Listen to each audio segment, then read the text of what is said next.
Assalamualaikum dan selamat pagi 8 hari bulan Mei di MHI Malaysia hari ini. Saya Nazraman bersama Faria On menemani anda pada pagi ini. Macam mana Faria pada pagi ini?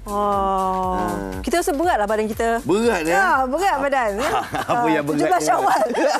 Tak ada open house, open. Tak tahu sampai bila open tu. Betul. Lagi 2 minggu. Lagi 2 minggu. Sengsara. Tak, sebenarnya memanglah ini satu saat yang menggembira kita lah apabila kita dapat bersama-sama menziarahi dan sebagainya. Tapi pada masa yang sama juga satu peringatan pada kita juga, makan juga. Cuma kita kena pandai dan bijak. Kalau katalah satu hari ni 3 rumah, maknanya kita kena macam okey, rumah tadi kita dah makan. Jangan terlalu macam nampak semua nak makan. Betul. Ada juga yang sampai duduk sehari suntuk kat rumah tu. Lepas tu kita tengok orang tua rumah tu, dah pukul berapa dah ni? Masih ada kat sini. Allah. Dan juga kalau Jumaat malam, Sabtu, Ahad tu memang sesak jalan raya kita semua tahu. Open house di mana-mana saja. Jadi berhati-hati di jalan raya. Jadi dalam kita membicara topik kita pada pagi ini, Fariha, kita nak bertanya kepada Fariha sebagai seorang ibu yang ada anak yang bersekolah, sekolah rendah lagi sekolah menengah ni. Sewaktu pandemik tu ada tak perubahan dari segi pembelajaran beliau, terutamanya pembelajaran dari rumah? Itu pastinya lah kan. Saya rasa semua ibu bapa juga mengalami satu stres tiba-tiba bila anak belajar dekat rumah dan bila dah kembali ke sekolah tu, kita nampak satu perubahan yang sangat besar. Bukan perubahan apa, maknanya anak-anak kita ni banyak yang kita ingat anak kita okey, tapi sebenarnya tidak. Banyak yang benda yang tertinggal dan guru-guru juga mempunyai masalah apabila banyak tertinggal tu sebab fokus tu kan. Fokus dan juga banyak belajar. Jadi kita nak bincangkan berkenaan dengan bagaimana sebenarnya prestasi anak kita dalam pembelajaran. Mungkin ada segelintir yang merasakan bahawa itu antara salah satu faktor yang menyebabkan keciciran pelajaran anak-anak. Dan di sini statistik yang membimbangkan ya Fariha, lebih 250,000 pelajar, kira-kira 6% daripada semua pelajar-pelajar di Malaysia tidak mahir dengan 3M, iaitu membaca, menulis dan mengira. Inilah dia orang kata skill asas untuk anak-anak kita, tak kira sekolah rendah hingga sekolah menengah. Kepada anda para penonton yang mungkin berkecimpung dengan PIBG dan sebagainya, mungkin sedar akan masalah ini. Ada juga sampai ke tingkatan 3 ni. Ada yang terpaksa turun balik ke tingkatan 2 dan tingkatan 1. Ada yang tak pandai membaca, menulis dan mengira walaupun hampir-hampir sampai tingkatan 3, iaitu 15 tahun. Sangat membimbangkan.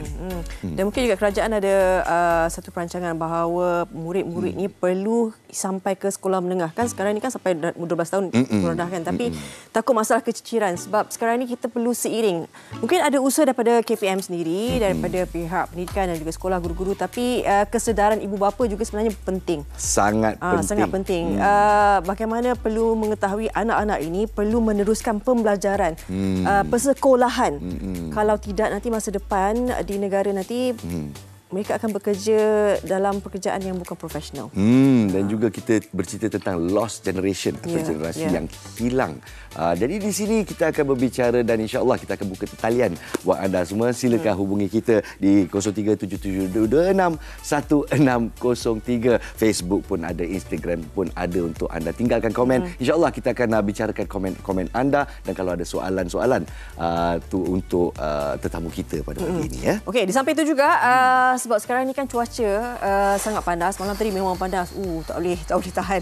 Jadi ini kita nak kongsikan satu daripada laporan berkenaan suhu panas di Padang Terap, Kedah. Ini antara satu lokasi yang terkena kesannya suhu panas.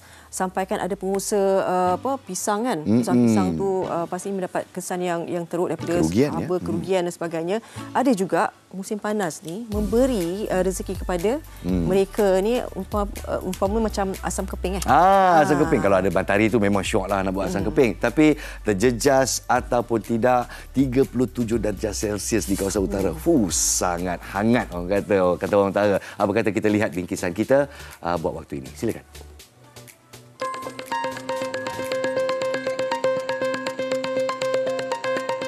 Peningkatan suhu harian negara di beberapa negeri dicatatkan semakin meningkat sejak kebelakangan ini.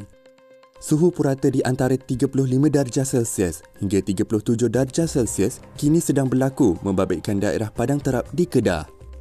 Cuaca panas yang ekstrim ini telah mengakibatkan pengusaha tanaman pisang di Kampung Pisang mengalami kerugian apabila kebanyakan pokok pisang rebah menyembah bumi. Kru MSI mendapatkan pengusahanya, Muhammad Azlan Abdul Manaf, 39 tahun berkata, lebih 1,000 pokok pisang berangan dan raja yang ditanam patah selepas kekurangan air. Katanya, kolam tadahan air di ladangnya kering, seterusnya tidak dapat menyiram pokok pisang.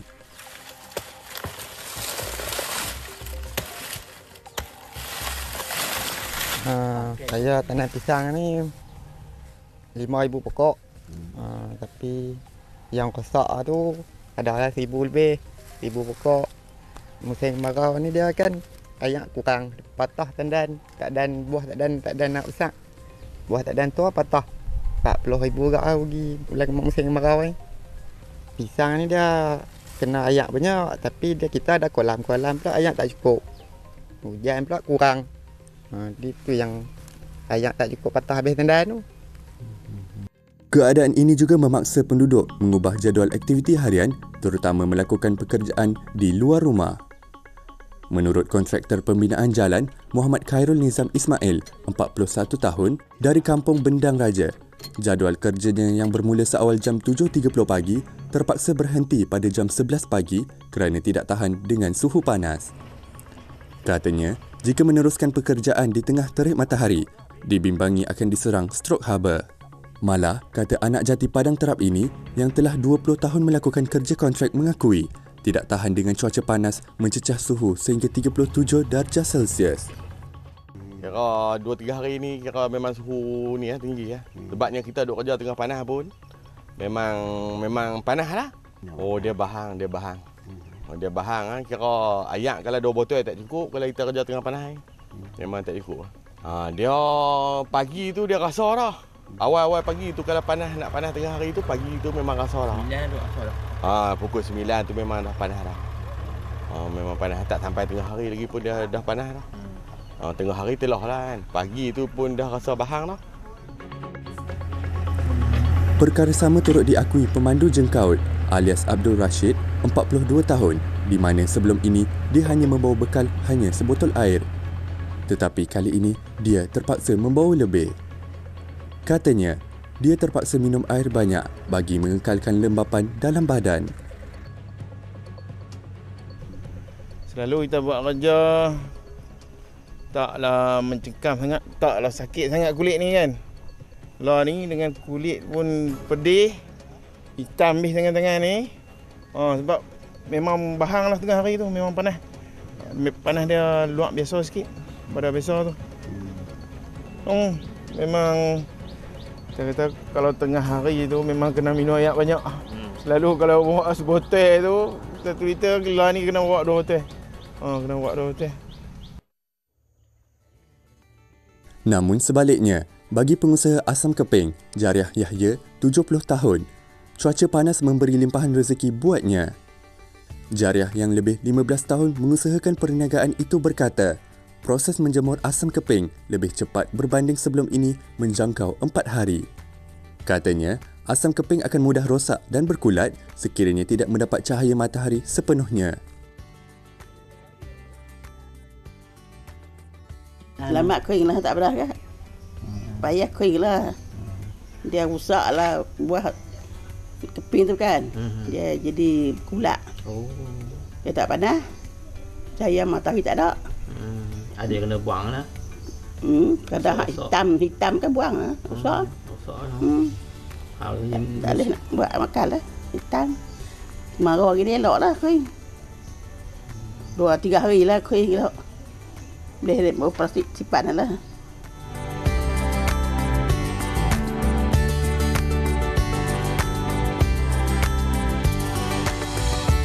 Jabatan Meteorologi Malaysia Met Malaysia telah mengeluarkan status cuaca panas tahap 1 berjaga-jaga bagi kawasan Padang Terap di Kedah dan Jempol di Negeri Sembilan.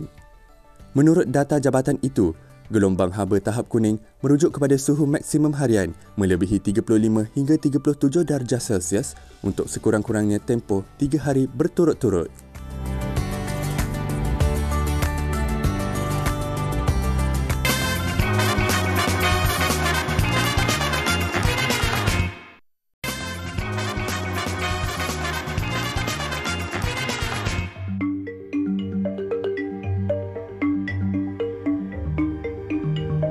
Sistem pendidikan negara amat menitik beratkan kemahiran 3M iaitu membaca, mengira dan menulis.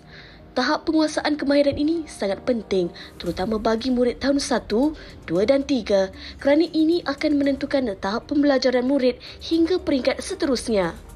Baru-baru ini, bidang pendidikan Malaysia digemparkan dengan kenyataan Kementerian Pendidikan apabila mengesahkan sebanyak 269,332 murid sekolah rendah dikesan belum mampu menguasai kemahiran asas 3M. 6.03% atau 117,656 daripada 1,948,975 murid sekolah di seluruh negara belum menguasai tahap penguasaan minimum iaitu TP1 dan TP2.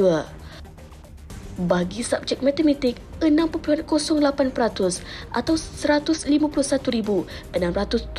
murid daripada 2,493,481 murid belum mencapai TP minimum. Angka murid tercicir pelajaran ini berpunca daripada penularan pandemik COVID-19 pada awal tahun 2020. Penguasaan 3M dalam kalangan murid terjejas apabila mereka tidak berpeluang menerima pendidikan tahap prasekolah sebelum melangkah masuk ke sekolah rendah. Pihak kerajaan memandang serius isu ini kerana mereka yang terjejas merupakan generasi masa hadapan yang bakal menjadi aset negara.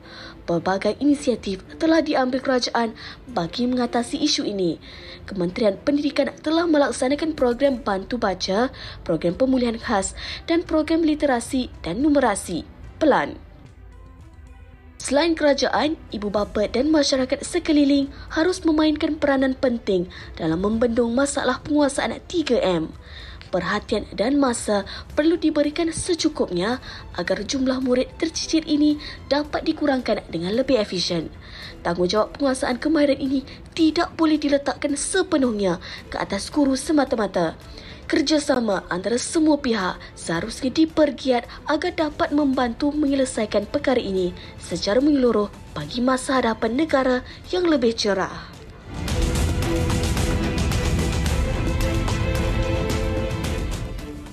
Itulah dia laporan MHI tentang status anak-anak kita yang keciciran. 6% lebih kurangnya untuk subjek matematik dan juga bahasa, ya, belajar menulis dan mengira, membimbangkan ataupun tidak. Sangat membimbangkan. Kerana kalau tahu 3M itu adalah asas kan untuk seseorang murid ataupun anak kita tu mengetahui secara lebih dalam lagi untuk proses pembelajaran yang seterusnya.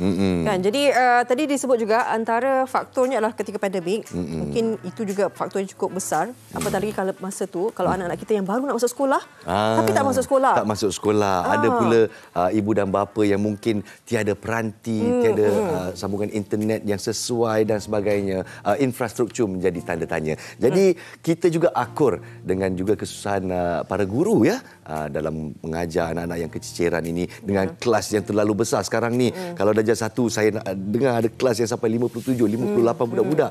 Kalau cikgu itu tak sampai ke belakang juga, macam mana kita nak membawa mereka ke depan? Jadi di sini kita akan berdiskusi dengan pensyarah kanan Pusat Kajian Kepelbagaian Pendidikan Fakulti Pendidikan UKM, Dr. Anwar Ahmad bersama-sama kita. Assalamualaikum, Doktor. Waalaikumsalam, Nas Ana Fariha. Ya, Doktor.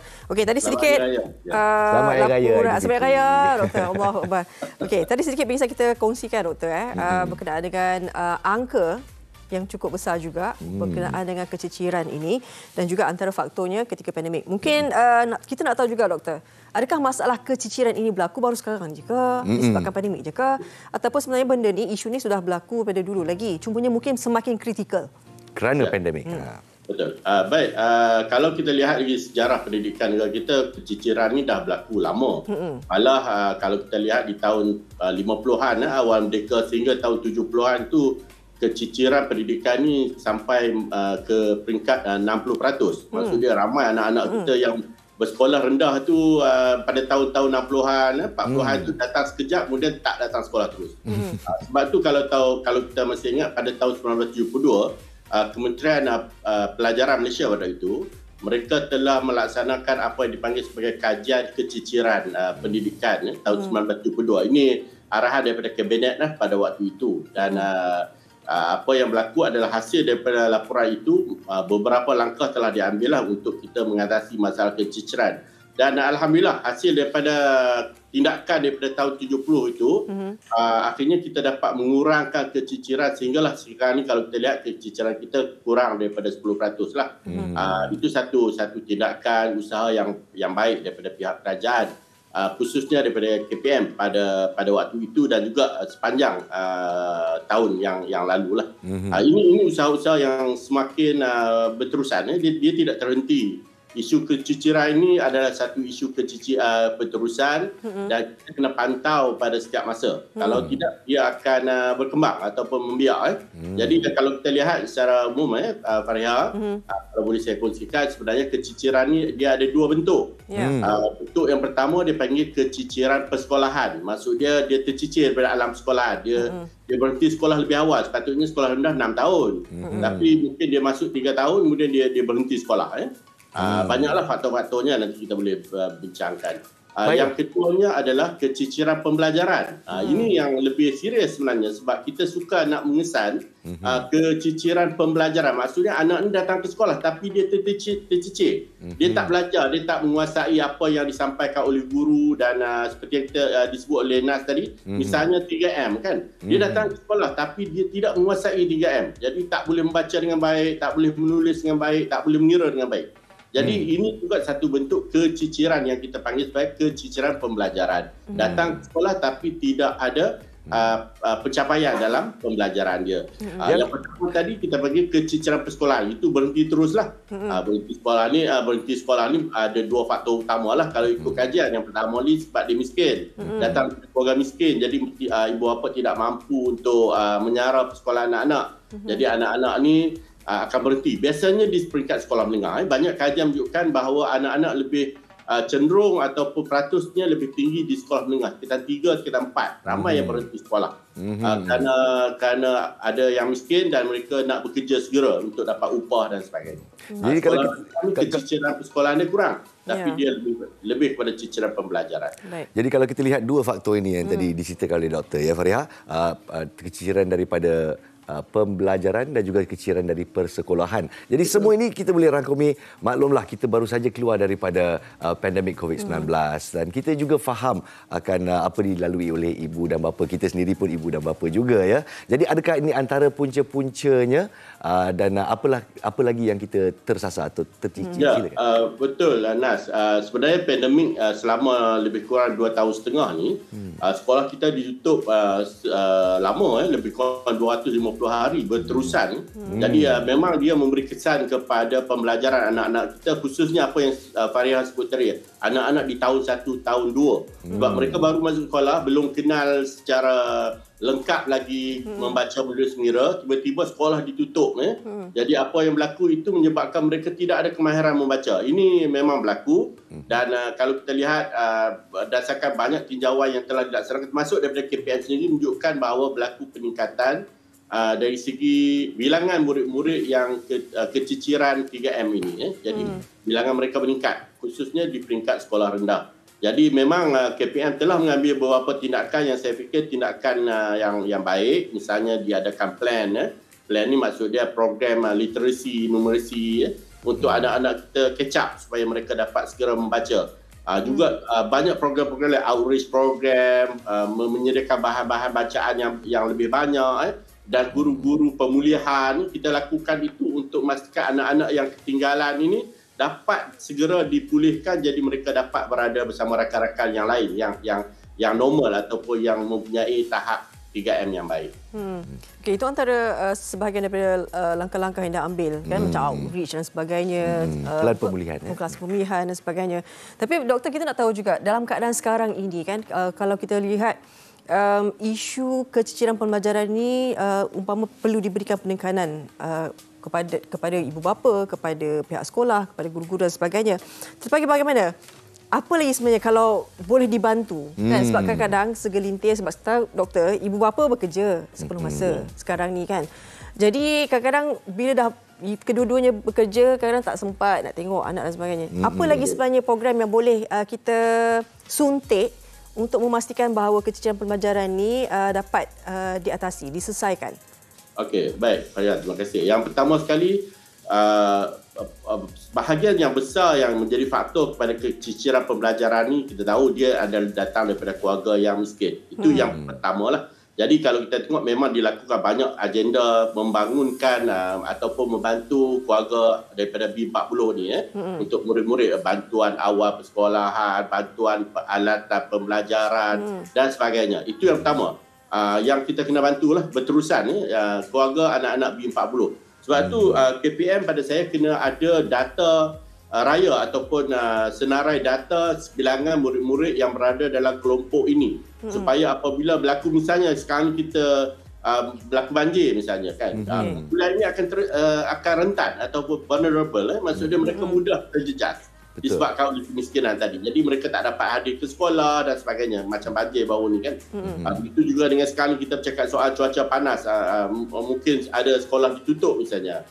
Itu pun juga akan menyebabkan berlakunya kerentanan kepada anak-anak kita. Jadi yang pertama miskin. Jadi banyaklah kerajaan buat untuk benda ni, tapi ibu bapa dan khususnya PIBG kena cakna lah tentang apa bentuk bantuan yang kerajaan sediakan. Yang keduanya, ada juga kumpulan anak-anak OKU ataupun kurang upaya, anak-anak yang bermasalah pembelajaran ataupun anak-anak yang berhadapan dengan sakit yang berpanjangan, mereka terpaksa keluar masuk hospital kan. Ini juga adalah kumpulan yang perlu dibantu sebab mereka memerlukan bantuan sokongan dari segi kewangan, dari segi nasihat, dari segi bimbingan. Dan ada, kalau masih ingat, kita ada sekolah dalam hospital dahulu kan. Kita di sekolah ni kita tak nak anak kita ketinggalan. Walaupun dia berada di hospital, mereka masih terus belajar, khususnya untuk memastikan mereka menguasai 3M. Membaca, menulis, mengira. Sebab 3M ni adalah asas kepada pendidikan. Kalau dia tidak menguasai 3M, kita bagi apa pun kepada dia untuk belajar, dia tak boleh kuasai. Sebab asasnya tidak ada. Jadi itu yang kedua, OKU sakit. Yang ketiga lah, ada kumpulan murid di kawasan pedalaman. Ini ada satu kumpulan murid yang mudah tergugat apabila berlaku keadaan bencana ataupun jalan raya yang tidak baik, musim hujan. Jadi mereka mudah untuk tidak hadir ke sekolah, akhirnya mereka juga akan mempunyai keciciran pembelajaran. Begitu juga dengan anak-anak di kalangan masyarakat orang asli.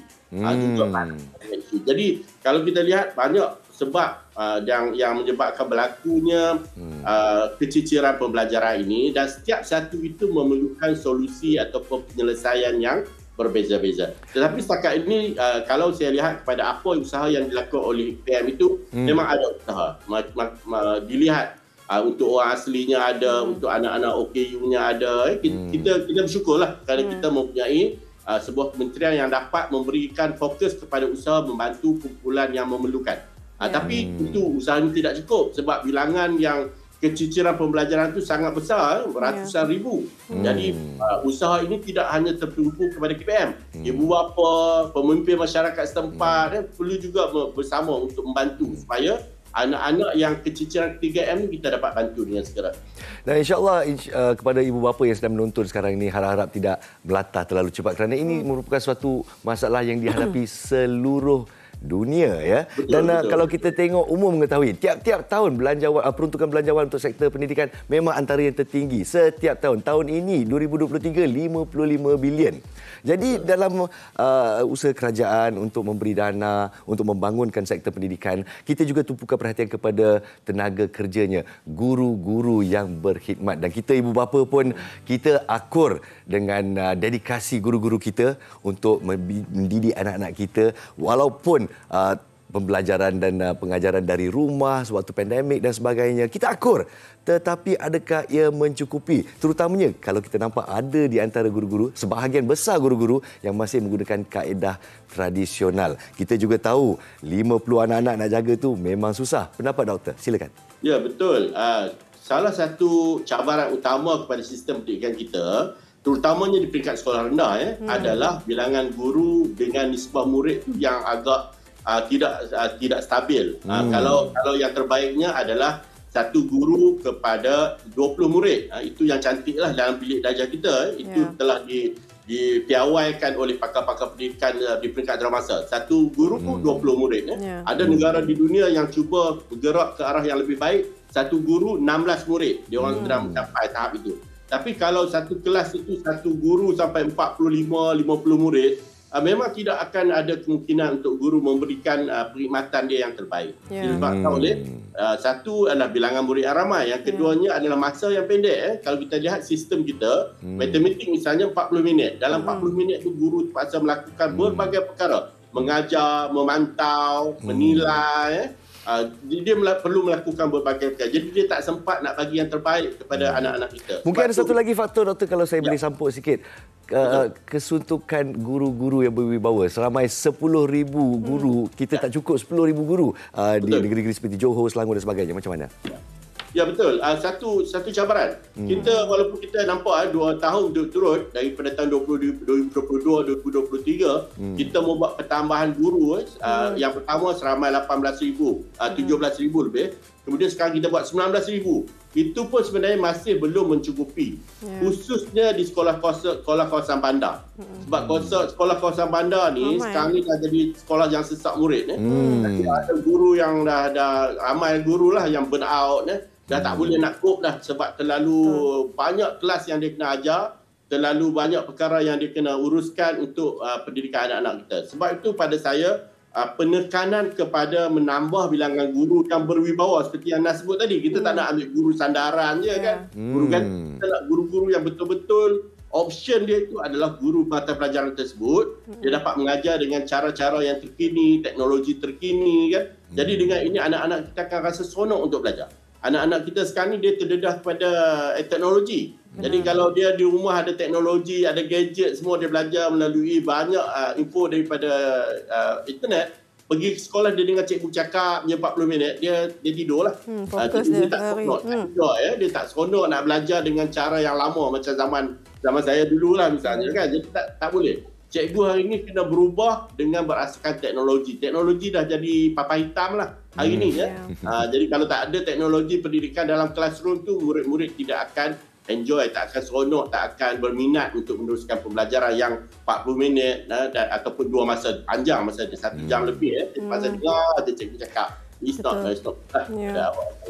Tepat sekali, Doktor. Bukan sahaja cabaran kepada ibu bapa untuk membesarkan anak-anak zaman sekarang, tetapi guru-guru juga mempunyai cabaran yang sangat besar juga untuk memberi pendidikan yang sewajarnya kepada generasi baharu ini. Kan perlu kreatif, inovatifnya dan sebagainya. Jadi terima kasih kita ucapkan sekali lagi kepada Dr. Anwar Ahmad kerana bertukar fikiran bersama-sama kami, Pensyarah Kanan Pusat Kajian Kepelbagaian Pendidikan Fakulti Pendidikan UKM. Teruskan usaha Doktor untuk menyuluhkan cahaya terutamanya dalam sektor pendidikan ini. Terima kasih, Doktor. Terima kasih. Baik, itu dia Dr. Anwar Ahmad, Pensyarah Kanan Pusat Kajian Kepelbagaian Pendidikan Fakulti Pendidikan UKM. Susah ya.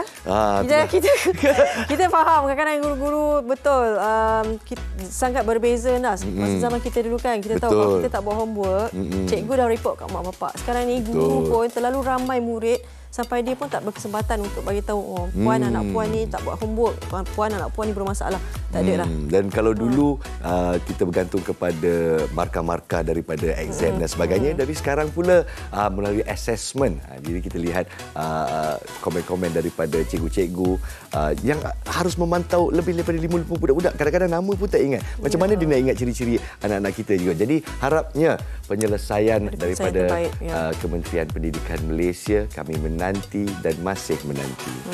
Baik, kita nak berehat seketika, kembali nanti. Ini kan tular mengenai video yang cuci dengan mangkuk pakai habuk kayu. Saya pun ni kalau game rewang kita, kalau kenduri ke dan sebagainya, ni memang common lah, memang biasa kalau kita pakai kampung-kampung. Tapi kalau kita tengok macam mana mereka beriadah bersama-sama, memang seronok. Dan kita kupaskan isu ni. Saya tak pernah, tapi saya tengok pun macam apa yang diorang buat ni? Kenapa dia ada yang ambil habuk, ada yang ambil pasir dan sebagainya. Benar ni. Persoalannya bersih ke hidup? Itulah dia. Kita nak cuba di set MHI untuk anda semua. Faria, sedia untuk cuci pinggan? Baik, sing-sing ingat. Sing-sing.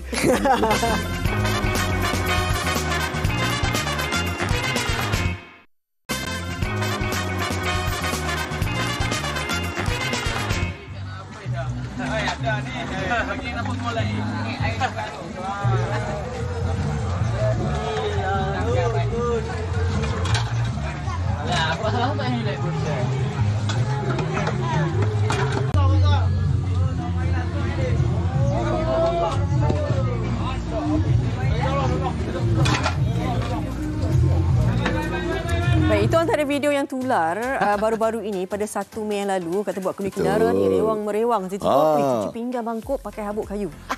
Kita punyalah fikir macam mana dia nak cuci pakai habuk kayu kan? Betul. Awal-awal tu bila saya tengok tu, saya ingat dia guna pasir ke? Dia guna tanah ke? Apa ni kan? Jadi kita yang biasa merewang ni pun, Faria biasa tak merewang? Rewang tu masa kita dulu makcik-makcik kahwin. Kan. Sekarang ni je. Sekarang ni je. Kalau kata pusat bandar ni. Catering saja.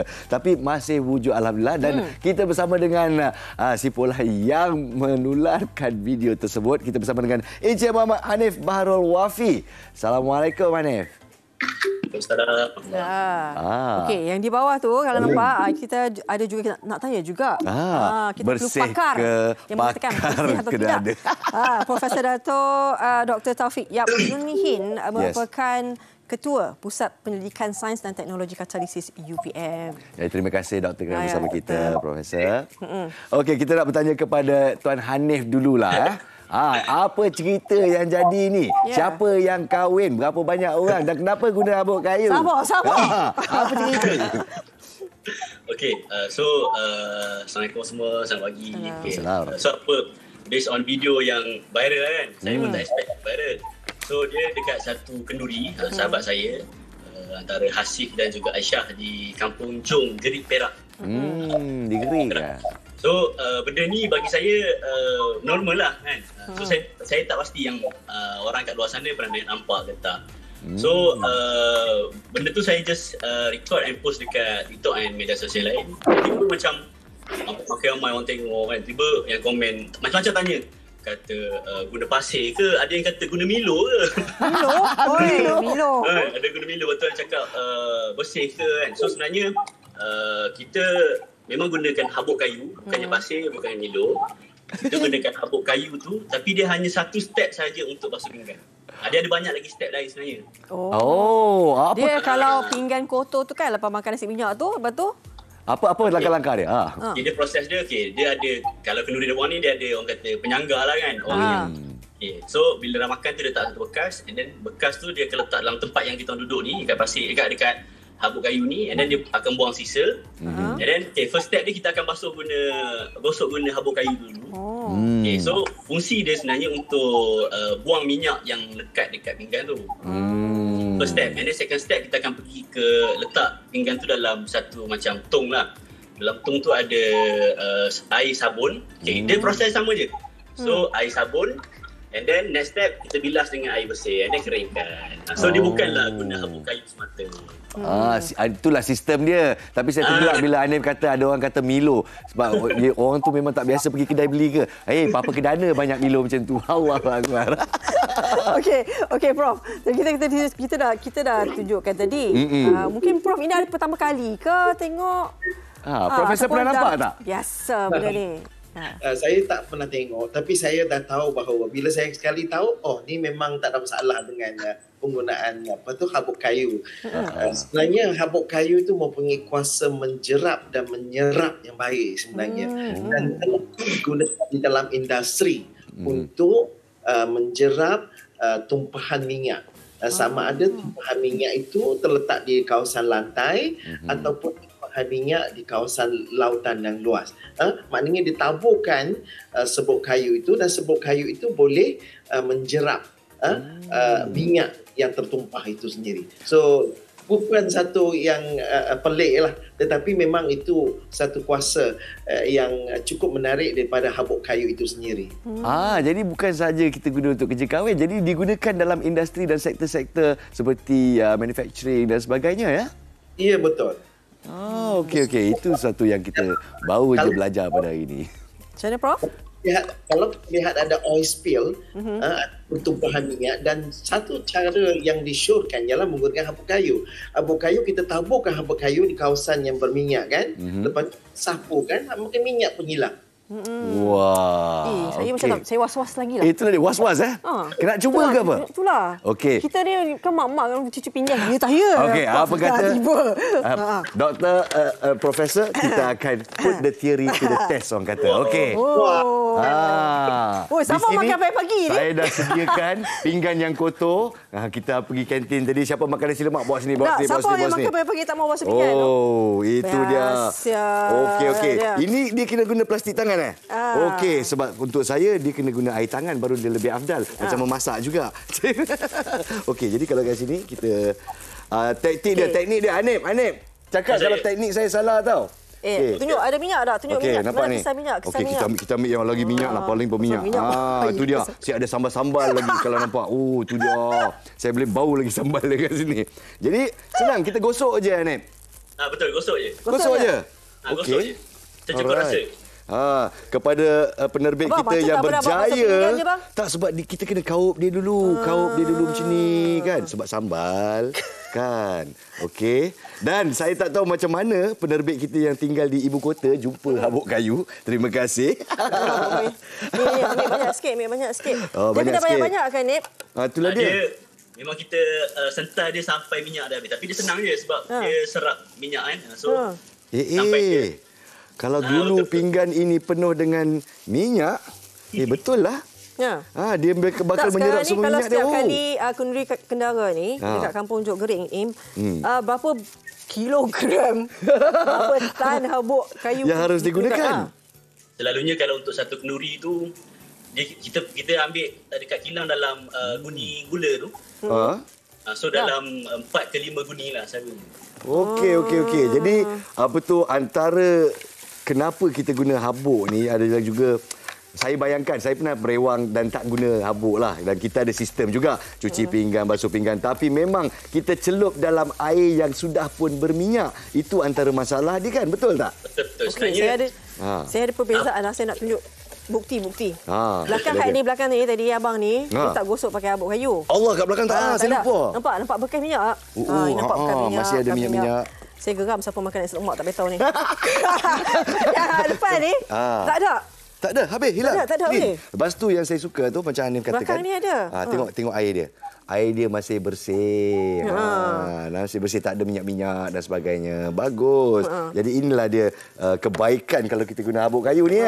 Prof, saya nak tanyalah Prof. Ya, saya. Kan kalau kita tadi Prof kata kalau pindah secara kita tahulah. Tapi ni pasal pinggan ni. Betul orang tu nak makan lagi. Okey ke Prof? Apa yang harus disyorkan? Habuk kayu adalah sejenis biodiesel ataupun biomass daripada industri kayu dan juga industri kertas, dan dia adalah bersih dan tidak ada keraguan di situlah kalau gunakan habuk kayu. Malah Nash gunakan yang itu bukan habuk, itu masih lagi kepingan-kepingan kan. Betul. Kalau habuk dia punya luas permukaan lagi besar, maka kesan untuk membasuh tu lagi baik sebenarnya. So dia kalau habuk kayu ni lebih halus, dia lebih mujarab, lebih efektif ya. Untuk habuk. Okey. Tahap kebersihan pun dijamin Okey, Faria, kita pun kena jujur. Kita kena jujur di MHI ni. Sebenarnya habuk yang kita dapat ni adalah sebenarnya untuk sangka tikus mondok. Tapi kayu juga lah. Kalau kita nak cari tempat orang nak potong kayu ni susah sikit kat bandar ni. Jadi betul lah Profesor cakap ya. Kalau habuk dia macam terlalu kasar macam ni nampak dia kasar kan. So kasar tidak begitu mujarab Yes, betul. Tapi ini pun dah hilang lah Prof. Tetapi itu pun ada, dia boleh menghilangkan. Okey. Thank you very much. Sekarang dah tak ada was-was. Profesor sendiri dia pun kata dia efektif dan juga tidak membahayakan kesihatan kita. Itu yang penting. Sebenarnya bukan hanya tidak membahayakan, tetapi kita menyelamatkan bumi. Ya, yang paling menyelamatkan bumi sebab penggunaan sabun yang khususnya deterjen tiruan itu boleh merosakkan bumi kita sebab akan menghasilkan air yang tidak begitu baik untuk hidupan. Bagus juga. Bagus untuk persekitaran alam kita juga, ya. The environmental friendly, mesra alam. Mesra alam. Jadi jangan buang habuk-habuk kayu anda di rumah. Sumber yang boleh diperbaharui. Renewable, Yeah. Bagus. Terima kasih, Terima kasih diucapkan banyak, kepada Profesor kerana bersama-sama kita pada pagi ini. Thank you, Profesor Datuk Dr. Taufik Yap Yun Hin. Dan sekarang kepada Hanif ni. Terima kasihlah kerana berkongsi suatu taktik yang baru untuk kita cuci pinggan. Harap-harap jimat sikit. Nak cari habuk kayu lepas ni. Jenuhlah pula. Hanif. Lepas ni kalau ada kenduri kat gerik boleh datang. Oh, begitu. Memang sentai kat belakang. Saya pun lupa. Betul lah. Maaflah, kita lelaki ni tak pandai cuci pinggan. Astagfirullah. Katanya, kat sana tu, selain daripada pendidikan cara basuh pinggan ni, periuk Apollo. Ni apa cerita periuk Apollo ni? Saya nampak dekat video yang tular ni, periuk nasi yang lain daripada yang lain. Kita tunjuk sikit visual dia, tunjuk sikit kalau kita ada. Saya tak pernah nampak dia tergantung kat angkasa macam tu. Apa cerita ni, Hanif? Okey. Dia sebenarnya kalau kenduri rewang lah kan. So kita masak nasi tu kita pakai benda ni, nama dia Apollo. Okey, so kenapa kita pakai ni sebab Apollo nama dia. Bentuk dia atas macam roket sikit. Oh, patutlah Apollo. So Apollo ni kenapa kita guna? Sebab kita boleh masak dalam kuantiti yang banyak. So dia ada bawah tu, dia ada satu kawah. Okey. And then dia ada satu macam rock. And then kita letak talam. Kita letak beras untuk masak. Sekali masak kita boleh masak untuk lebih kurang 450 orang makan. Wow. Dan dalam satu kenduri kita selalunya pakai 2 Apollo. So sekali masak boleh makan untuk 900 ke 1000 orang macam tu. Wow, berapa kilo nasi tu? Alamak, itu berapa kampit tu? Saya tak pasti. Kan? Sekali masak. Siapa yang cipta tu? Itulah dia. Itu. Tak tahu so, ceritanya saya tak, sebab dia macam mana? Dia turun-temurun daripada generasi-generasi dah. Sejak saya kecil, benda tu memang saya nampak. Dan dia sebelum-sebelum ni pun kita pakai benda yang sama. Maksudnya daripada kecil, kalian memang dah didedahkan dengan rewang apa semua kan?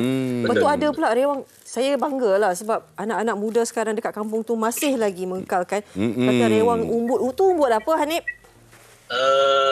Umbut tepus. Umbut tepus. Cerita sikit sebab saya pun tak pernah nampak. Okey, dia macam mana? Kalau contoh apa yang kalau rewang ni kita punya menu contohnya ulam. Ulam ni semua kita akan cari sendiri. Okey. Lepas tu hari sebelum kenduri tu, pagi tu dia ada tim-tim geng-geng muda belia ni. So dia akan cari contohnya pucuk baku. Ada pasukan dia. Ada umbut, pisang. So malam macam video ni malam sebelum kenduri. So geng-geng belia ni muda ni dia orang akan berteroyong untuk orang kata siang dia lah untuk ambil umbut. Bestnya masih ada lagi adab rewang ni. Itulah dia. Apa tu sebagai orang muda macam Abang Hanif kita ni, adakah ini suatu kata yang biasa di kalangan belia-belia atau semakin hilang konsep ni sewaktu orang kahwin? Kalau kata sekarang ni mungkin dia ada, mungkin kalau dekat kampung saya lah kan. Benda ni rewang ni mungkin masih lagi dipakai kalau dekat perkampungan. Kalau kat bandar ni mungkin susah sikit nak jumpa. Dan dia based on masyarakat tu sendiri. Bagi saya lah kan.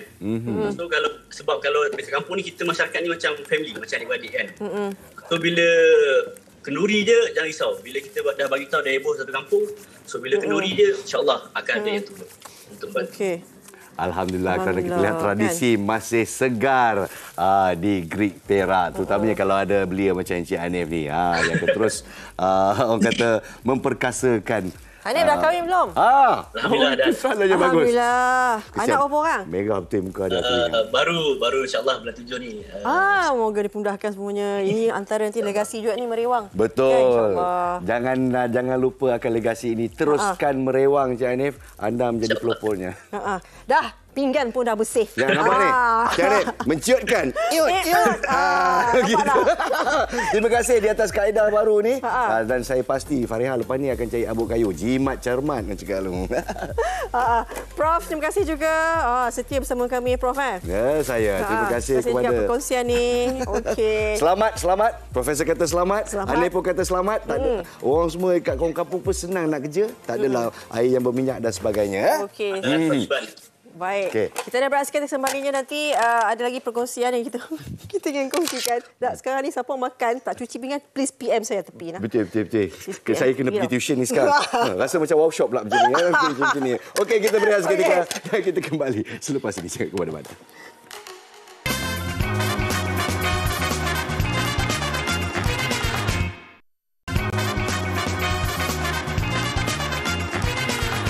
Baik, kembali semula dalam Malaysia hari ini. Macam-macam kerja kita buat ini. Itulah dia. Cuci pinggan pun siap. Ada bau sambal lagi. Baik pakai glove. Baiklah, sekarang ni kita nak wawarkan sesuatu yang istimewa di TV3 ya. Wartawan kita Fiza Sabjahan, pengacara dan wartawan berwibawa telah bersama one-on-one bersama dengan Presiden Indonesia Joko Widodo dan suatu eksklusif yang akan ditayangkan pada Selasa 9 Mei pada pukul 9 malam hanya di TV3. Seronok juga tengok Fiza ya. Dan ini juga sebenarnya meraihkan kan bagaimana perhubungan yang telah lama terjalin antara Indonesia dan juga Malaysia dan apabila Indonesia juga merupakan pengerusi ASEAN nanti dan di surat khabar saya lihat di berita harian dan juga News Straits Times juga turut memaparkan berkenaan dengan ini. Ya, dan apa kita lihat di akhbar-akhbar kita ya, Indonesia dan Malaysia perlu bersama membela minyak sawit. Pelbagai isu yang melanda Southeast Asia ya, ataupun Asia Tenggara bakal dibicarakan sejurus dia menjadi pengerusi ASEAN ya. Dan di sini bukan saja bercerita tentang infrastruktur, bukan saja bercerita tentang natural resources, tapi juga bercerita tentang kewibawaan dan kedaulatan ASEAN. Bukan saja sekumpulan negara-negara, tapi ASEAN sebagai suatu entiti yang berdaulat. Ini untuk mencorak bagaimana masa depan dan juga hala tuju ASEAN itu sendiri. Sebab ASEAN ini sendiri setiap negara mempunyai konflik, mempunyai isu. Tapi bagaimana perlu menjadi satu saudara untuk menyelesaikan masalah isu-isu tersebut kan. Kalau kita dapat gambarkan, kita bandingkan dengan mungkin European Union dan sebagainya yang mempunyai kancahnya tersendiri dan juga mempunyai mendapat kekacauan daripada kuasa-kuasa asing di luar sana. Jadi macam mana di ASEAN? Betul. Jadi ini antara saya rasa keunikan dan keistimewaan yang perlu kita lihat dan dekati melalui eksklusif bersama Joko Widodo, Presiden Republik Indonesia. Hari Selasa ini jam 9 malam di TV3. Dan saya suka tadi saya cakap dengan Nas, kalau kita lihat kan ini merupakan Presiden Indonesia. Tapi bagaimana ini temu bual secara eksklusif, tetapi bagaimana Jokowi mendekati kan orang media pakaian sangat wasatiyah. Kan kalau kita bayangkan maknanya kita tak akan rasa jauh. Betul, kan?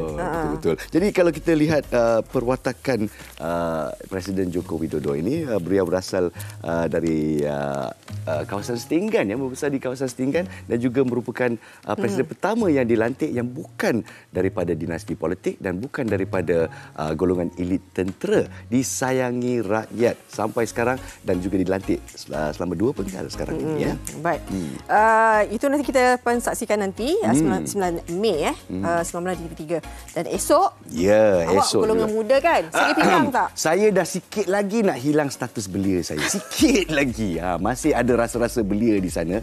Belia sampai bila-bila. Tapi Fariha pula macam mana? Golongan muda sakit pinggang dah tahu. Saya tak tahu kenapa golongan muda ni boleh dapat sakit pinggang. Betul. Sakit pinggang di golongan muda ini ia boleh melanda buat sesiapa saja. Terutama kita dah duduk lama di rumah masa pandemik. Kita tak bersenam dan sebagainya. Jadi jagalah kesihatan pinggang anda. Baik. Bersama saya Amesha esok 9.30 pagi. Saya Nas Rahman. Saya Fariha On. Selamat pagi anda semua.